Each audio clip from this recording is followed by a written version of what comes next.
भारताचे लोक, भारताचे एक सार्वभौम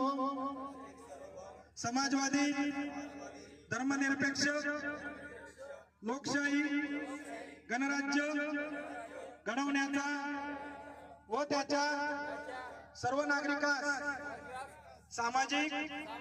आर्थिक व राजनैतिक न्याय, विचार, अभिव्यक्ती, विश्वास, श्रद्धा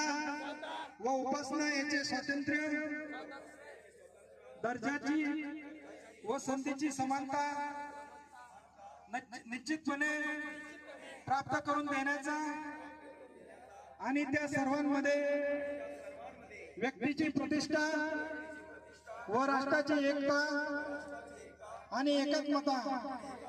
यांचे आश्वासन देणारी बंधुता प्रबंधित करण्याचा संकल्पपूर्वक निर्धार करून आमच्या संविधान सभेत आज दिनांक 26 नोव्हेंबर 1949 रोजी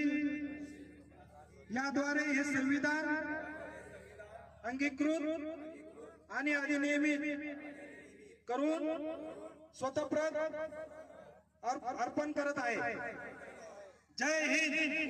जय महाराष्ट्र, जय आदिवासी।